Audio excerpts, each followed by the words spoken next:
am Jillian Rothy. We started MAMMaway now officially like almost 2 years ago, but been working on it for like 3 or so. My daughter's 5, so it's been kind of I've got a 5, a 3, and a 1-year-old as of yesterday, and it started with my daughter, so it's kind of been a work in progress for about 5 years, which is just crazy to think that. But my older 2 were born in Singapore. And so we were living in Asia in a tiny, tiny little apartment with a tiny, tiny little freezer and tiny little people. And my husband and I both travel for a living, and I've always had a traveling corporate job. So living out of a suitcase was kind of no big deal. But now I have a baby and I want to breastfeed, and I want to figure out how to do this. So A, I'm going to figure out how to carry a cooler around the planet, literally. And then B, I got to figure out how to keep a week's supply back at home while I'm gone. And so we had to figure out a way to cram as much milk as possible into a small little space, and figure out a way to make sure my husband and our nanny over there that like they knew how to find it and what to use and all that kind of stuff. And so it kind of just became second nature to the logistics of managing breast milk. Like it was just this, like some people brush their teeth, some people know how to use breast milk and put it in a cooler or go through TSA. I guess that's my forte. Like that's my little niche, like expertise thing, because I've always just been doing it. And so we're both engineers by background and figured out a little device to do it. And, friends start having babies and they're like, how'd you do that? How'd you do that? How'd you do that? And so it just kind of morphed into, it's one of those things that turned into a thing. And borrowed some garage space from my brothers back home, because we obviously didn't have that in Singapore. And so they helped with prototyping and all that kind of stuff. And it's almost 2 years ago, we launched World Breastfeeding Week 2018. And so it'll almost be 2 years. But so wait, you launched World Breastfeeding Week. So you're the creator. We are it. This is the company. This is the product. This is the company. This is the CEO, the founder, the janitor, the accountant, the admin. I hit the gold line. That is so cool. Yeah, so it's been fun, and we do, like I've done, like this is like first of many products. Like the geek engineer in me is like, we could fix this and we could fix that and we could fix that and all those things. And so I've got that whole notebook of things when I don't have 3 kids under 5 and a day job to mess with. But it's like, let's functionally fix how we do some of this. Right. And find the devices and the things that people don't have yet. Or I've done some of the coaching in the classes, and, people shouldn't be stressed out about this stuff. And like, I agree. It can really help when, and I'm all about when you can get moms and dads the products that they need to make life a little easier. It really does make a difference in raising your child. Yeah, and I like most recent, like, this is why we do it kind of thing. Like I got the message the other, like last week, and especially with everything going on with COVID, and like life is turned upside down. And, we get a message here and there that's just like, you know what, I made one person's life better. Like I changed one person's life. Done. This has been worth it. And about 2 months ago, when this first started in March, I got a message from a girlfriend of mine who runs a company called Latched Official, Gabby Cavins, and she's a military officer. And she sent me a message late on a Friday night. She's like, hey, I have a sailor deploying on Monday on the ship off the West Coast. So they had, you remember the 2 COVID Navy nursing ships that were going to be in New York, and I think it was the Mercy in New York, and now I'm going to lose a train of thought of the name of the ship itself on the West Coast. And she said, hey, she's still nursing. She doesn't want to be done. And, they're having issues with having enough space on the ship that she can have freezer space for milk. Can you send her one? So and I was like, I'll send her 2. Like, and so we were together, and I got to the UPS store like Saturday morning. I'm like, how do I overnight this to California? And we got on the ship for it. We ended up having to like forward it because they didn't get there in time because, pandemic, UPS. Right. It happens.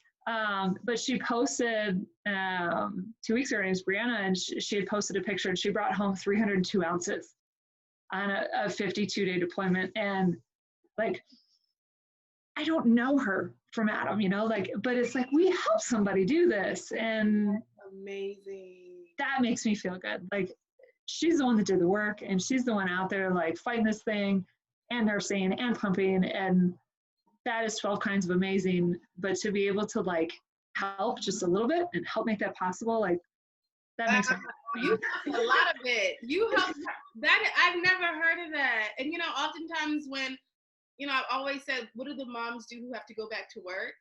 It really is sad that a lot of them have to stop breastfeeding or pumping. or feel they do. Yeah. Yeah. And it's one of those, I was back at work at 8 weeks and 5 weeks with my first two. Wow. And 4 months with the third one. And that's a whole complete different thing. But, you know, so I had to learn how to pump right from the beginning and how to store it and how to make sure people knew how to take care of it. And I was back traveling with my son, was my second one. He was 5 weeks old, and I brought him from Singapore to the States for a week. And it was one of those, like, leave the meeting at lunch, hand it to mom, and she watches him. And then, you know, we make our way back to Singapore after weeks. I mean, he had been to the States and Japan and Singapore by the time he was 6 weeks old. Mm-hmm. So hauling a cooler of milk is, it's kind of second nature. And so people that are like, oh, I have to go on this one trip. Like, oh, this shouldn't cause anxiety. I can teach you how to do this. No problem. It caused me anxiety. I remember being away for my breastfeeding baby for just 3 days. And I was like, how is he going to eat? Yeah. Literally, how do I feed my child? Yeah. You teach your village. Yes. You teach your village to feed your child. And yes, they can do it. Agreed. So I wanted to ask about this. Like, how do we use this? I don't know if you could show us. What is this? So this is the packaging. Being the like bean duck company, like, I'm trying to be as, you know, earth friendly and all that as possible. So I'm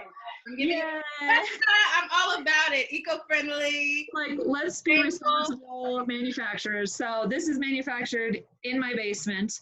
The first type of straps that we made were hand done by me. Like, if you scroll back on my Instagram, it's me sewing them and completely screwing it up and trying to figure it out. And so now these straps that we have, they're actually made by a company in Illinois that employs, it's probably more than you want to know, but I love it. And they employ people with disabilities. They're either blind or deaf or, you know, maybe autistic, and so they can't keep up with a normal manufacturing environment. And so they make our straps for us. And so maybe it takes a little longer to get them, but it is what it is. And so it sits in the packaging, and I tried to make it so there's no plastic. And so I just kind of wrap it around there. And so it's cardboard. You can take this. The labels themselves are recyclable. I worked with a company here in Denver that you can just toss this if you need to, or you can let your kids draw on it, whatever you want to do with it. But this is recyclable. And then so this is the product itself. And so it's got the notches on the one side that kind of holds it in, and then it's open on this side. And so what you can do is you open it up, and I brought my fake milk bags. Oh, good. It's hard in the making of this demo. Wait, did you say no breast milk was harmed? Or spilled in the making of this demo. Yes. Because that is a legitimate thing to cry about. I have cried over spilled milk. That is real. Crying over spilled milk has nothing to do with cows whatsoever. Thank you. I'm so glad you reminded us. All right. So I've got the video of this on like the header on my Facebook page, okay, to try to show it. But you take it, you can lay it flat, and you can open it up kind of like a book. And so you have the pieces that open up like that. Let's see if I can do this while holding it. But you can take the bag of milk, obviously still liquid, and lay it in there. Flap the next one down, lay the second bag in there, and then you just kind of make a sandwich out of it.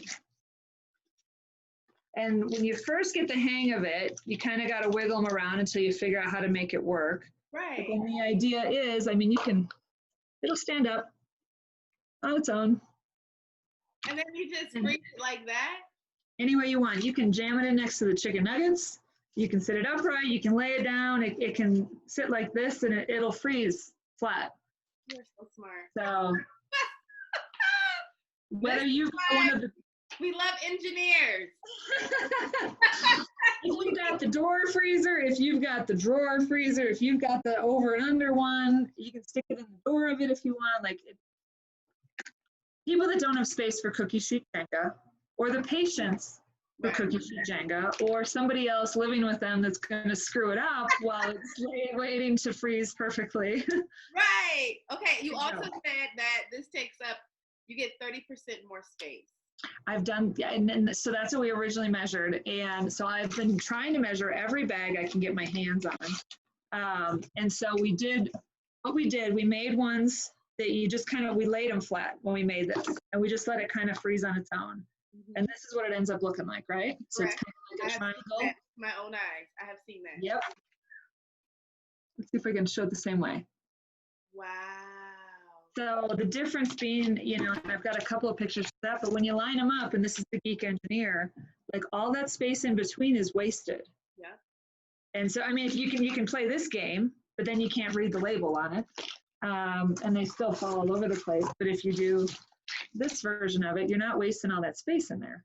Correct. And so we found with some bags, it's almost as much as 40% more space. Like any of the Medela, Ardo, Even Flow, any of those bags that stand up on their own, those ones are almost 40% more. With the Medela ones in the space that's 9, or in the space that's 5, stood up like this, I can fit 9. That's amazing. Yep. And I can do any of the like Lanzano or Up and Up, like the more laid flat ones. I can fit 12 of those. I can put 72 ounces in one milk brick. Okay, and I want to be clear, this is not just for y'all's refrigerator. This is for traveling too. Yes. Because you're making it easier for people to travel with more milk. Correct. Yeah, you can fit more in the space. If you're going to be gone for a while and you need it to freeze and you don't want the hotel staff to screw it up. The first prototype I had was tested on a trip in Mexico about 2 years ago. I lived there for 2 years. I had lived in Monterrey. What part? Monterrey. Monterrey. Oh, Monterrey. I was in Playa del Carmen. There you go. That sounds way more fun. My Spanish. Right? Yeah. That is awesome. Okay, so now I really want to know why you named it MAMMaway and about the mammaries. So there's so many companies that are like, "Would mama has to be away," or mama, like, and we found that there were some other companies that are mama, like the mother is away, but mom can go away when a baby's on formula or other things. But if you are nursing, it is not so much about mom being away, it's about food source being away. Correct. So this is to give these girls a break and make sure that they can go away. And so it was kind of the creative, like we looked at a bunch of different names, but it's, when the mammaries have to be away, MAMMaway. So. They do go away. They travel away. There is no option to leave them at home and me go. There is. Okay, is there anything else? I do want you to tell us more about why this was so not expected, but I want to know about the World Breastfeeding Week, because I did not know I was sitting with the creator in front of me. Can you tell me more about why you did that? And how you guys are making an impact in the community. I'm very So World Breastfeeding Week isn't mine. I just participate and I launched during World Breastfeeding Week. There's a pile of other people that make that possible. Yeah. So I mean, it's the first week of August every year. We've participated the last 2 years. There's an event here in Denver called the Breastival. I heard of the Breastival. I was supposed to go. I used to live in Denver. Okay, I lived in Video. There you go. Yeah. So it's all of everything. Breastfeeding Week is that week, and so we thought, what better week to launch than, when we're celebrating all that kind of stuff anyway. Aww, so beautiful. Okay. So is there anything else you want a new or expecting mom to know about you, what you guys offer, or even like some tips about breastfeeding for the moms who are struggling to breastfeed and produce milk? Yeah, you are gonna get, having 3 kids in 2 different countries and so many OBs and nurses that I can't even count. You're going to get so much different information from everybody, and take it all with a grain of salt. Figure out what what's gonna work for you in your life. You know, there's gonna be people that are gonna say, you know, you need to do things a certain way because X. Well, other people have a different type of lifestyle and a different schedule, a different baby. All three of mine were completely different. So, and they're coming from the same person and they're all different. So just know that every baby's going to be different. Try not to get hung up on the way that things should be. Yeah. And this is the way it should go. And because I fundamentally believe that stress is the biggest thing that impacts your milk supply. Mm-hmm. And if you're stressing about your milk supply, that's probably going to hurt your milk supply more than anything else. Yeah. So try to trust that your body can do what it was made to do. Get help from a village, whether that's a spouse or parents or friends. I mean, we raised our first two on the other side of the world. I mean, that was more friends than, you know, anywhere. And you teach your village and you teach them what you need and you teach them how to take care of you, and try not to beat yourself up. Give yourself grace if it's not going well, and then know that it's going to change as soon as you get it right. Because they're kids and that's what they do. But the only thing like specifically related to breastfeeding and the best advice that I've gotten that's probably the easiest to remember is the only way to increase your milk supply is to know that an empty breast makes milk, period. That's it. There is no magic supplement or magic amount of water or magic food that's going to fix that for you. And an empty one is what's going to create more. So make sure that you're emptying them. And I've had friends the other way around that are like, nope, full on, nope, not going to do it. So here's the opposite advice. Wear a sports bra. Push those things in. Don't empty them. You know, I mean, it's very fundamental, very simple. Yes, that is so good. Yes, ask for help. Get help. Get a village. Lean on them. You don't have to do this yourself. Doesn't have to be family. Doesn't have to be a partner. Yeah. My partner, this is so random, but I was having trouble producing milk for my second baby. I was like, really? Because I nursed for like almost a year the first. And he was literally hand expressing my breast. I did not understand the strength of a man at that time. So like, I kind of regretted it because I started getting gorged. I was like, wait, I'm producing too much. He's only 4 weeks. It's too much breast milk. So you are correct. If they empty, they will fill. I had that doula, and she was like, nope, we're doing this 6 times in the first 24 hours, whether you like it or not. And she's I had arm surgery 6 weeks in with my daughter, and so it's like I couldn't hold her, so somebody had to do it for me, and it was yes. Big old jugs. Yes, they are called jugs for a reason. Well, Jillian, this was awesome. I am so finally glad I got to meet you. Likewise. And thank you for doing a Moon Baby Chat with us. Absolutely. One of these days we'll meet you in person when we get back to doing shows and people. And life right? Back to normal. All right. Thank you. Bye. Thanks for having me on. See ya.